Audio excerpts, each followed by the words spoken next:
1월 3일 주일 말씀 시작하겠습니다. 안녕하십니까? 한승아 목사입니다. 오늘 우리가 새해를 맞아서 첫 번째 맞는 주일에 살펴본 말씀은요. 출애굽기 28장 1절부터 4절, 39장 1절입니다. 저희는 지금 주일마다 출애굽기를 살펴보고 있는데 이제 거의 마지막을 향해 달려가고 있습니다. 그동안에 이제 성막 살펴봤고요. 또 제사장 역할까지 지지난주에 살펴봤죠.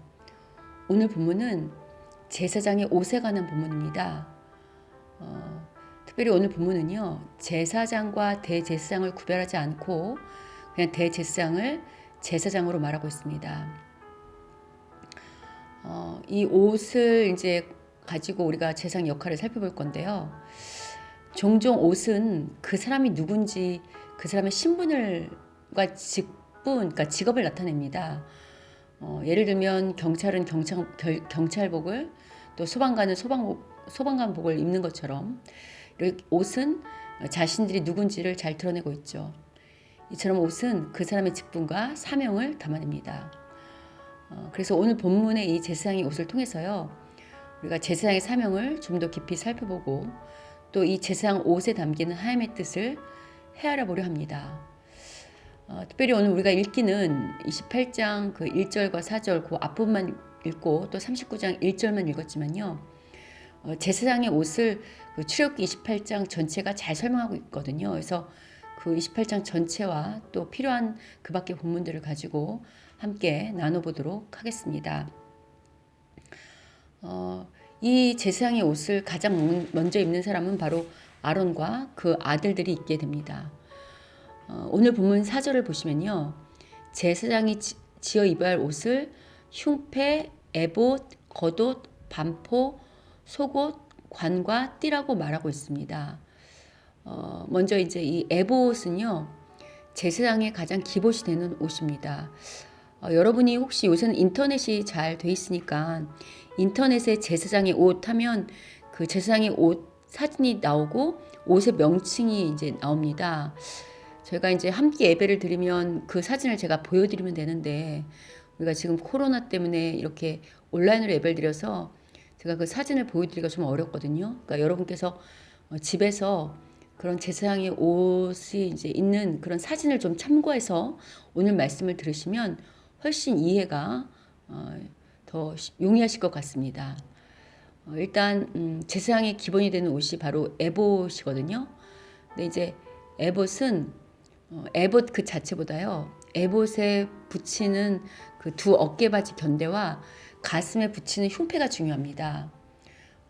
출애굽기 28장 6절 이하를 보면요. 어깨에는 그 제사장의 가장 겉에 입는 긴 조끼와 그 망토 같은 에봇에 그 어깨에 이스라엘 12지파의 이름을 새긴 특별히 이제 호마노 보석이 달린 어깨바지 견대를 달라고 말합니다. 또 출애굽기 28장 9절과 12절을 보시면요. 호마노 보석 2개를 에봇에 붙여 이스라엘 아들들의 기념 보석을 삼되 아론이 여호와 앞에서 그들의 이름을 두 어깨에 메워서 기념이 되게 할지라 라고 하고 있습니다. 즉 야곱의 12아들인 12지파의 이름을 새긴 보석을 양쪽 어깨에 달아서 기념이 되게 하라는 말씀입니다. 이 말씀에 따라서 오른쪽 어깨바지에는 르우벤, 레위, 단, 시므온, 유다, 납달리 지파 이름을 새기고요. 왼편 어깨바지에는 아셀, 스불론, 베냐민, 갓, 이사갈, 요셉 지파 이름을 새겨서 달았습니다. 그리고 이제 가슴에는요. 12지파의 이름이 있는 보석들을 붙여서 흉패를 만들어 에봇에 달라고 말하고 있습니다. 출애굽기 28장 15절부터 29절을 보시면요. 제사장의 가슴에 붙이는 흉패에 대하여 자세히 설명하고 있는데요. 이 흉패는 정사각형으로 만듭니다. 그래서 이제 금실과 청색, 자색, 홍색 실과 가늘게 꼰 그 배실로 이제 만들어서요. 그 정사각형으로 만든 천 위에 보석을 답니다. 근데 이제 보석을 어떻게 다냐면 네 줄로 한 줄에 3개의 보석 해가지고 3개씩 4개니까 4, 32, 12개죠? 12개의 보석을 답니다. 이 12개의 보석 역시 한 보석에 한 지파씩 도장을 새기는 방법으로 그 이스라엘의 12지파의 이름을 새깁니다. 그리고 이 흉패를 이제 금고리와 금사슬로 해서 이 에봇에 붙이죠. 이 흉패를 가슴에 붙여서 여호와의 영원한 기념이 되게 했다는 것이 중요합니다. 대제사장은 하나님을 대신해서 백성을 돌보는 동시에요. 하나님 앞에 제사와 기도로 백성들을 대신하는 영적 지도자잖아요. 그래서 이제 제사장의 역할은요. 이제 백성들에게는 하나님의 마음을 전하는 자인 동시에 그러니까 하나님 앞에서는 백성들을 대변하는 자라고 할 수 있겠죠. 그런데 이런 대제사장이 입는 옷에 12지파의 이름을 보석에 새겨서 어깨와 가슴에 달라고 명령하시는 이런 하나님의 그 뜻을 헤아려 보자면요. 하나님께서 12지파 하나하나를, 그러니까 한 지파 한 지파를 얼마나 귀한 보석처럼 귀하게 여기시는지를 알 수 있습니다. 출애굽기 28장 11절을 보시면요. 이스라엘 12지파의 아들들의 그 태어난 순서대로 이름을 새기는데요. 도장을 새기듯이 아주 깊이 지워지지 않게 새기라고 말씀하십니다. 이는 하나님께서 당신을 믿는 백성 한 사람 한 사람을 아주 자신의 하나님 가슴에 깊이 새길 만큼 아주 귀하게 여기시고 사랑하고 계심을 상징합니다. 이사야 43장 1절을 보면 우리를 창조하신 하나님께서 너는 두려워하지 말라. 내가 너를 구속하였고 지명하였으니 너는 내 것이라고 말씀하고 계십니다. 아울러 이사야 43장 4절에서도 네가 내 눈에 보배롭고 존귀하며 내가 너를 사랑하였은즉 내가 네 대신 사람을 내어주며 백성들이 네 생명을 대신하리라고 말씀하실 만큼 당신의 백성을 사랑하시는 그 하나님의 마음을 말씀하고 계십니다. 이처럼 당신의 백성을 사랑하는 그 하나님의 사랑이 지금 하나님을 대신하고 하나님의 말씀을 대언하는 제사장의 옷에 담겨 있는 것입니다. 실제로 여러분 하나님께서는 우리를 대신하여 죽으실 만큼 우리를 사랑하셨죠. 그런 우리를 향한 하나님의 사랑이 담긴 실제 역사가 바로 예수님의 십자가의 죽음 아닙니까? 무엇보다 앞서 그 어깨에 찬 견대에 12지파의 이름을 새긴 그 보석은 그 호마노 한 종이었지만요. 흉패에 새기는 12지파의 보석은 각각 다른 12개의 보석입니다. 12지파는 그 이스라엘 백성 전체를 상징한다고 했잖아요. 우리가 이제 자녀를 키우면 각 자녀마다 성품과 개성이 다르잖아요. 근데 지금 하나님께서 12지파의 다른 보석을 달라고 하신 것은 그러니까 각각 그 개성과 특징을 인정하신다는 것입니다. 그래서 하나님께서 이 각 지파, 각 사람의 특성과 개성에 따라서 귀하게 여기시고 사랑하심을 상징하죠. 즉 하나님은 당신의 백성을 죽기까지 사랑하시는데 그냥 사랑하시는 정도가 아니라 그러니까 당신 마음대로 막 사랑하시는 게 아니고요. 우리 한 사람 한 사람이 가지고 있는 개성과 특징을 존중하시며 그것을 다 품어내신 만큼 사랑하신다는 것이 이 흉패에 달려 있다는 것입니다. 제사장은 백성들에게 이런 하나님의 사랑을 전달한 동시에 이런 하나님의 마음을 헤아려죠. 그래서 하나님께서 각 사람을 소중하게 여기시는 것처럼요. 영적인 지도된 대제사장 역시 한 사람 한 사람의 영혼들을 아주 귀하게 여기고 사랑해야 되는 거죠. 어깨와 가슴에 12지파의 보석을 안고 있는 것처럼요. 각 영혼들을 가슴에 품고 사랑해야 하는 것이 바로 대제사장의 1차적인 사명입니다. 이어서 에봇의 흉패와 연관된 것이 바로 우림과 둠밈인데요. 출애굽기 28장 30절을 보시면요. 우림과 둠밈을 판결 흉패 안에 넣어 아론이 여호와 앞에 들어갈 때에 그의 가슴에 붙이게 하라고 명령하고 계십니다. 성경은요. 우림과 둠밈이 어떤 모양인지 구체적으로 말해주지는 않습니다. 다만 우림과 둠밈의 용도가 하나님의 뜻을 묻기 위함인 것을 밝히고 있죠. 실제로 예를 들면 민수기 27장 12절 이하를 보시면요. 모세가 여호수아를 후계자로 세우려는 하나님의 명령에 따라 여호수아를 안수하며 그 제사장 엘르아살과 온 회중 앞에 세우는 장면이 등장합니다. 거기 21절에 여호수아는 제사장 엘르아살 앞에 설 것이요 엘르아살은 여호수아를 위하여 우림의 판결로서 여호와 앞에 물을 것이며 그와 온 이스라엘 자손 곧 온 회중은 엘르아살의 말을 따라 나가며 들어올 것이니라 하고 말씀하고 계시는데요. 이게 이제 무슨 얘기냐면 엘르아살 제사장이 우림과 둠미의 판결법으로 하나님의 뜻을 물어 여호수아가 하나님 뽑으신 모세의 후계자임을 묻는다는 것입니다. 그리고 실제로 그렇게 그 뜻을 물어서 여호수아가 모세의 후계자임을 확증하는 장면이 그 민수기 27장 21절 이하에 등장합니다. 반면에 사무엘상 28장 5절부터 6절을 보시면요. 사울이 블레셋 사람들의 군대를 보고 두려워서 그의 마음이 크게 떨린지라 사울이 여호와께 묻자오되 여호와께서 꿈으로도 우림으로도 선지자로도 그에게 대답하지 아니하심으로 라고 말하는 사건이 등장하는데요. 이건 무슨 얘기냐면 사무엘이 죽은 후에 이스라엘은 다시 혼란하게 되었고요. 블레셋 사람들은 이스라엘 침략하라고 수nem에 진치고 있었습니다.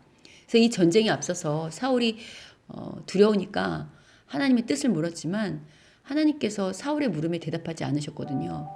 이때 사울이 우림을 사용해서 하나님의 뜻을 또 묻습니다. 그러나 하나님께서는 그 당신의 뜻을 알려주지 않으셨죠. 왜냐하면요. 이미 하나님께서 사울에게 수차례 하나님의 경고하셨어요. 왜냐하면 사울이 하나님과 뜻과 상관없이 자기 마음대로 행했었거든요. 근데 더 이상 그럼에도 불구하고 사울이 하나님을 거역하자 하나님은 더 이상 당신의 뜻을 보여주시지 않는 거죠. 이처럼 하나님은 아무에게나 당신의 뜻을 나타내지 않으십니다. 하나님은 당신을 하나님으로 인정하며 섬기는 신실한 백성에게만 당신의 뜻을 나타내십니다. 하나님의 뜻을 구하는 사람들이 불신실할 때는요. 아무리 우림과 둠밈으로 하나님의 뜻을 구한다 할지라도 하나님의 뜻을 알 수 없다는 거죠. 따라서 하나님의 뜻을 구하는 제사장뿐만 아니라 또 그 뜻을 구하는 백성들 그리고 우림과 둠밈으로 하나님의 뜻을 판결해야 하는 그 모든 사람들 제사장이나 모두들은 하나님께 신실해야 함을 상징합니다. 한편 우림과 둠밈의 사용법에 대해서는 요새 이제 정확하지 않은 정보들이 마치 사실인 것처럼 여겨주는 있는 측면이 있거든요. 그래서 잠깐 이 부분을 좀 짚고 넘어간다면요. 성경은 우림과 둠밈의 모양이나 사용법에 대해서 정확하게 말하고 있지 않습니다. 다만 전해오는 야사에 따르면 몇 가지 사용법이 있습니다. 이게 정확한 건 아니고 그럴 수 있다는 것을 염두에 두십시오.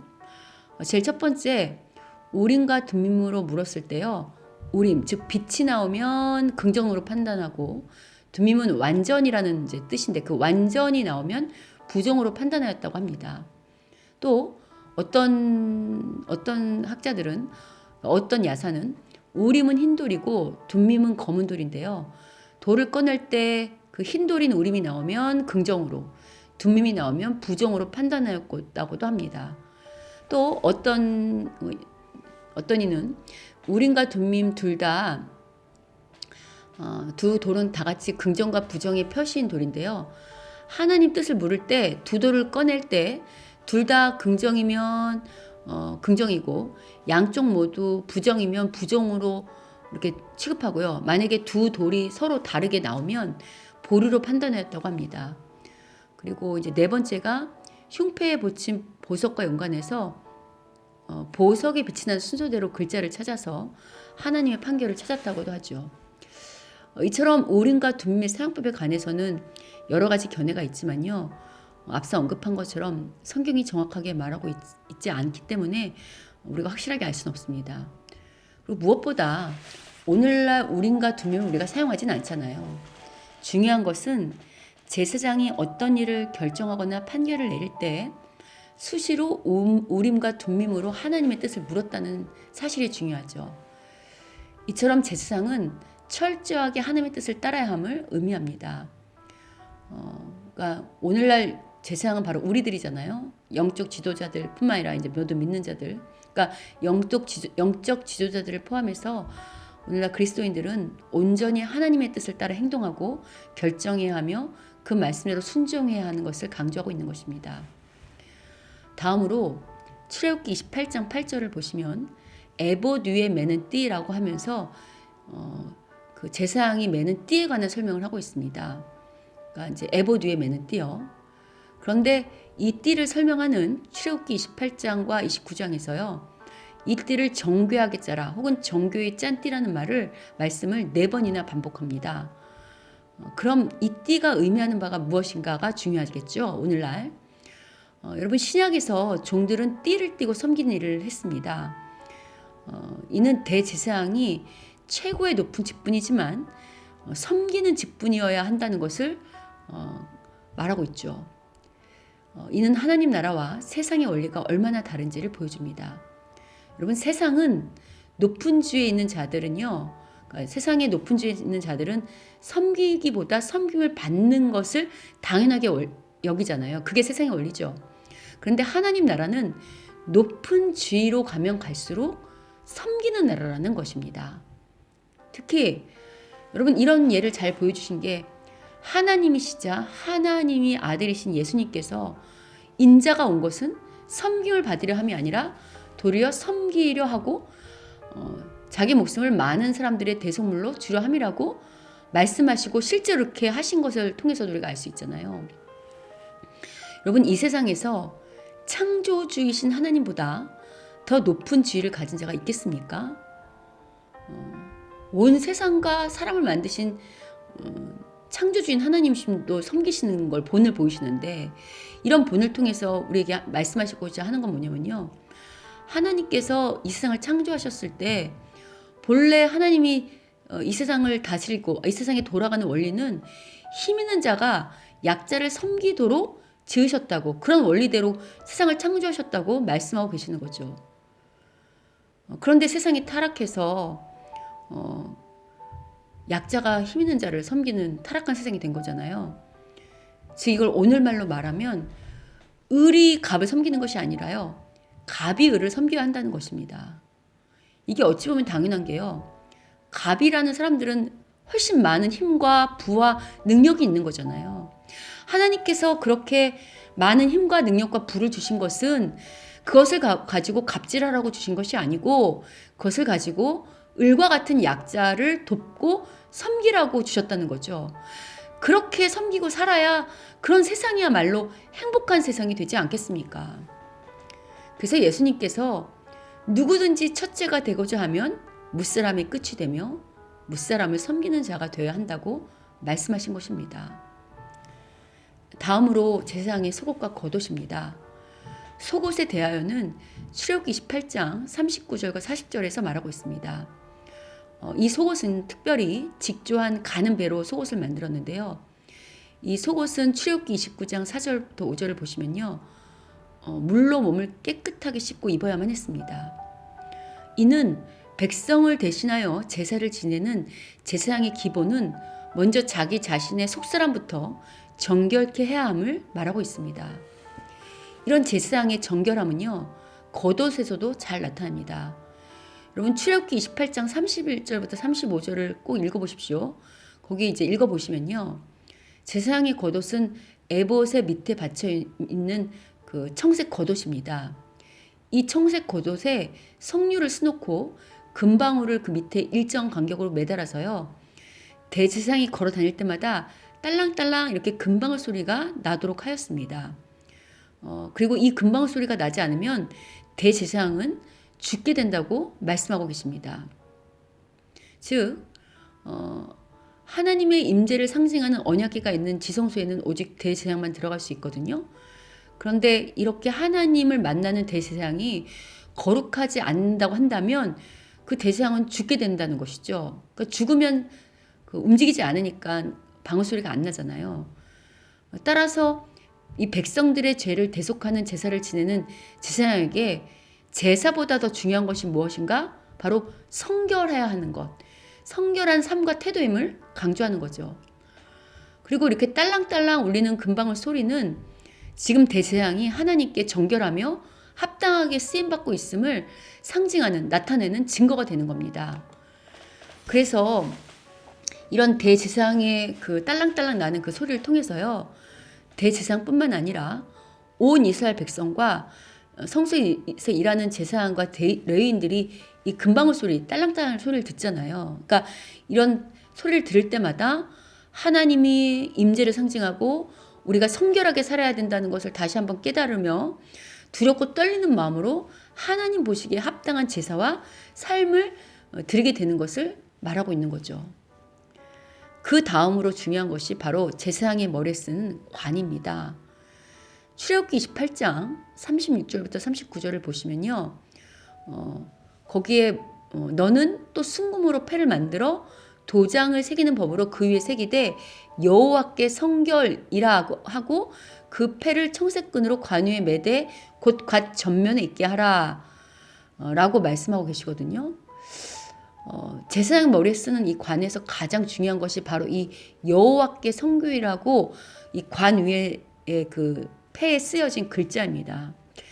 여기서 성결이라는 히브리어 카도시는요, 거룩함 또는 신성함이라는 뜻과 함께 구별됨, 분리됨이라는 뜻이 있습니다. 즉 제사장은 세상과 구별되게 거룩해야 함을 상징하죠. 제사장은 자신이 성결케 하고 세상을 사는 그런 어떤 원리나 모든 태도가 세상과 구별된 삶을 살아야 한다는 것입니다. 그리고 이런 구별된 모습으로 살고 그런 구별된 삶을 기반으로 백성들의 죄를 위해 지성소에 들어가서 성결한 모습으로 그 속죄의 제사를 드려야 한다는 거죠. 오늘 지금까지 살펴본 이 대제사장의 옷을 통해서 대제사장의 역할을 좀 간단하게 정리하면 다음과 같습니다. 대제사장이 지성소에서 백성들을 위해 속죄 제사를 드릴 때요, 12지파 모든 백성들의 죄를 어깨에 짊어지고 지성소에 들어가야 한다는 거죠. 이스라엘 그 12지파 그 모든 백성 한 사람 한 사람을 지극히 사랑하는 마음으로 하나님께 나아가서 백성들을 위한 제사를 드려야 한다는 것입니다. 그리고 우림과 둠밈을 통해서 수시로 하나님의 뜻을 물으며 직분을 감당해야 되죠. 그리고 이처럼 하나님의 뜻을 구하고 백성들을 대신해서 하나님 앞에 서기 위해서는 대제사장이 자신이 먼저 세상과 구별되게 여호와께 성결된 그런 거룩한 삶을 살아야 함을 말하고 있습니다. 이처럼 대제사장이 삶 속에서 또 예배 가운데 자신에게 주어진 모든 직분과 사명을 하나님 보시기에 합당하게 감당하고 있을 때요, 바로 대제사장이 회막 안과 성소에서 다니는 걸음걸음마다 대제사장의 그 겉옷에 달린 그 금방울에서 딸랑딸랑 소리가 나게 된다는 것입니다. 그리고 이 방울소리를 통해서 제사장들과 레위뿐만 아니라 모든 이스라엘 백성들이 하나님을 묵상하고 자신들의 삶을 점검하게 되는 거죠. 여러분, 오늘날 참 대제사장은 바로 예수님이십니다. 그리고 예수님께서 이 땅에 오신 목적은 여러 말로 설명할 수 있지만 참된 대제사장의 역할이 무엇인지를 우리에게 본을 보여주시기 위함이라고 할 수 있습니다. 왜 예수님께서 참된 대제사장의 삶의 본을 보이시는가? 그것은 이제 예수님을 대신해서 우리가 이 땅에 사는 목적이 예수님을 대신한 참 제사장으로서 살아야 하는 것이 우리의 사명이요, 우리의 삶의 목적이기 때문입니다. 그게 바로 예수를 믿는 목적이죠. 여러분, 어쩌면 오늘날 믿는 우리들 보고 제사장으로서 세상과 구별되게 거룩하게 살아야 하며 한 영혼 한 영혼을 사랑하고 섬기라는 이 말씀은 그동안 우리가 너무 많이 들은 그런 말씀일 수 있습니다. 그래서 오늘 말씀을 들으면서 이 말씀 나 다 아는 말씀이야, 나 많이 들었던 말씀이야 라고 이미 아는 말씀이라고 생각하는 것이 중요한 것이 아니고요. 여러분, 정말 아는 것은 내가 들은 이 말씀을 실제적인 삶에서 내가 어떻게 얼마만큼 깊이 있게 살아내고 있느냐, 그게 진짜로 아는 것이라고 할 수 있습니다. 여러분, 지금 많은 사람들이 코로나가 끝나도 이전의 시대로 돌아가지 않을 것이라는 전망을 내놓고 있습니다. 그리고 이 코로나가 이제 백신이 나오긴 했지만 아직 불확실한 미래가 우리를 기다리고 있잖아요. 여러분, 코로나 시대의 가장 큰 특징이 무엇인 줄 아십니까? 바로 비대면과 거리두기입니다. 어떤 일에는 항상 장점과 단점, 그러니까 양지가 있고 음지가 있습니다. 분명히 이 비대면과 거리두기라는 이런 이 주제가요, 우리 삶에 유익을 주는 측면도 분명히 있습니다. 그러나 이 비대면과 거리두기의 그 단점 혹은 음제 측면은요, 사람들끼리의 유대관계를 멀리하고 점점 더 개인화되고 이기적인 시대가 가속화될 수 있다는 점입니다. 이런 측면에서 어쩌면 힘없고 외롭고 쓸쓸한 약자들은 더욱 소외되는 그런 시대가 될 수 있다는 거죠. 따라서 어쩌면 이런 비대면 시대, 또 거리두기를 즐기는 시대야말로 정말 손길이 필요한 영혼들을 찾고 그들을 섬기는 것이야말로 우리 그리스도인들의 역할이 아닐까 싶습니다. 오늘은 2021년을 시작하는 첫 번째 주일입니다. 우리가 보통 이제 새해에 하나님 앞에 새해 소원과 계획을 아뢰고 또 하나님 앞에서 그런 계획을 세우고 또 그런 것들을 아뢰잖아요. 물론 그런 것도 중요하죠. 그런데 저는 오늘 예수님을 대신한 제사장으로서 우리 모두가 2021년 나는 어떤 구체적인 성결의 삶, 구체적인 섬김의 삶, 그리고 영혼을 사랑하는 삶을 살 것인지 고민해보는 날이 되었으면 좋겠습니다. 지금 한국의 기독교가 약 30에서 40%에 이른다고 이제 통계가 나오잖아요. 근데 그럼에도 불구하고 여전히 우리가 사는 이 한국에서는 부동산 투기와 또 불의한 법 집행, 또 소시민들을 눈물 짓게 하는 불의한 그 갑들이 판을 치는 그런 시대에 우리가 살고 있잖아요. 왜 기독교인들이 이렇게 많은데도 불구하고 30% 이상이나 되는데도 불구하고 우리는 여전히 달라지지 않는 이런 세상에 살고 있는지 우리 믿는 우리들이 좀 진지하게 고민해 봐야 할 것 같습니다. 왜냐면 분명히 우리의 믿는 그리스도인들 중에서도 여전히 불의한 편에 서 있는 자들이, 또 갑질을 하는 사람들이 분명히 있고, 또 부동산 투기와 같이 자신의 재산을 불법적으로 그러니까 증식하는 데 관심 있는 그런 그리스도인들이 꽤 많잖아요. 그래서 그런 불의하고 냄새가 있는 모습에도 불구하고 새해가 되면 여전히 하나님 뜻을 구하고 올 한 해 복주는 기도를 하잖아요. 그러면 이런 기도, 이런 뜻 하나님이 받으실까요? 제가 앞서서 우림과 둠밈으로 뜻을 물었던 사울 예를 들어드렸죠. 거룩하지 않을 때 하나님 뜻을 나타내지 않는다고. 여러분, 우리 계속 말씀드리지만 기독교는 종교가 아닙니다. 우리가 믿는 하나님은 알라딘 램프나 소원을 들어주는 도깨비 방망이 하나님이 아니십니다. 우리가 믿는 하나님은 살아계시며 거룩하시며 우리의 삶을 다 지켜보시고 간섭하시고 우리가 거룩한 삶을 살기를 바라시고 그러기를 원하시는 하나님이십니다. 따라서 여러분, 정말 우리 삶의 목적이 세상과 똑같은 기복이 있지 않기를 원합니다. 정말 제상으로 부름받은 우리가 정말 예수님처럼 살아야 되는 우리가 어떻게 사는 것이 예수님처럼 살아야 되는 건지 진지하게 고민하시는 오늘 첫 번째 주일이 되었으면 좋겠습니다. 무엇보다 온 천하보다 한 영혼이 귀하다는 말씀은 귀에 못이 박게 들었지만 정말 한 영혼을 온 천하보다 귀하게 여기는지 돌아보면 좋겠습니다. 아니 먼저 나 자신을 귀하게 여기십시오. 여러분 한 사람 한 사람, 믿는 우리 한 사람 한 사람은 하나님이 너무너무 귀하게 여기시는 분님들입니다. 아까 이사야에서 말씀하셨죠. 내가 너를 보배롭고 존귀하게 여긴다고. 두려워하지 말라고. 여러분 혹시 지금 여러 가지 삶의 문제 때문에 새해가 시작됐음에도 불구하고 여전히 불안에 떨고 두려움에 떨고 또 걱정 근심에 사로잡혀 있는 분 계십니까? 하나님을 믿으십시오. 하나님은 당신을 사랑하십니다. 당신을 내어주실 만큼 우리를 사랑하시는데 이 세상에 겁날 게 뭐가 있습니까? 그게 로마서에서 바울이 하는 말씀이잖아요. 죽기까지 우리를 사랑하시는 하나님이 우리와 한편이라 한다면, 내가 그 하나님 편에 서 있다면 감히 누가 우리를 대적할 거냐라는 것이 바울의 말인 것처럼, 그것이 하나님의 말씀인 것처럼요. 두려워하지 마시고 먼저 나 자신의 영혼을 귀하게 여기십시오. 그리고 내 주위에 있는 사람들을 동일하게 귀하게 여기십시오. 그리고 나를 귀하게 여기는 것처럼, 그리고 나를 위해 기도하는 것처럼 그들을 위해 기도하며 섬기십시오. 거듭 강조하지만 우리가 믿는 하나님은 우리에게 상 주시는 하나님이십니다. 우리를 축복하시기를 좋아하시는 하나님입니다. 따라서 올 한 해 우리가 여러 소원과 계획을 하나님께 아뢰는 것도 좋지만요.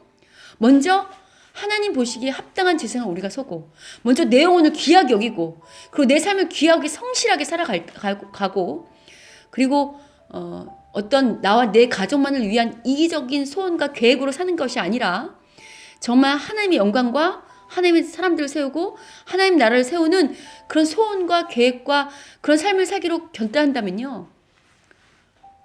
우리가 믿는 하나님께서 내가 미처 구하지 않은 나와 내 가족의 필요까지 넘치게 채우시고 복 주실 것을 믿으십시오. 우리가 믿는 하나님 그런 하나님이십니다. 부디 오늘 말씀을 그냥 이렇게 한번 쓱 듣는 걸로 끝내지 마시고요. 반드시 성경을 꺼내서 오늘 제가 앞서서 말씀드렸던 그 본문들 있잖아요. 우리가 출애굽기 28장 그리고 그 밖의 본문들을 세밀하게 다시 살펴보기를 권면합니다. 성경 말씀을 듣고 하나님과 1대1로 독대할 때 부족한 이 목사가 전한 말씀보다요. 그 성경을 읽을 때 하나님께서 친히 그 성경 읽는 그 여러분에게 더 크고 높게 그리고 독대하는 당신에게 정말 안성맞춤인 그 올 한 해 2021년도 여러분을 향한 개개인의 그 안성맞춤을 그 향한 하나님의 뜻을 하나님께서 아주 친히 세밀하게 말씀해 주실 것입니다. 그리고 그 말씀 붙잡고 그 말씀에 따라 올 한 해 소원과 계획을 세우고 실천한다면요. 올 연말에는 정말 손에 꼽을 수 없을 만큼 하나님께 제사장으로서 귀하게 쓰임받고 많은 복을 받은 여러분, 나 자신을 발견하게 될 것입니다. 부디 올 한 해 시작한 이 첫 주일에 말씀으로 하나님과 독대함으로 그리고 오늘 말씀을 다시 한번 깊이 묵상함으로 오늘 주님께서 이 말씀을 통해 주시고자 하는 그 하나님의 모든 복을 받는 2021년 한 해가 되시기를, 그런 모두가 되시기를 주님의 이름으로 축원합니다.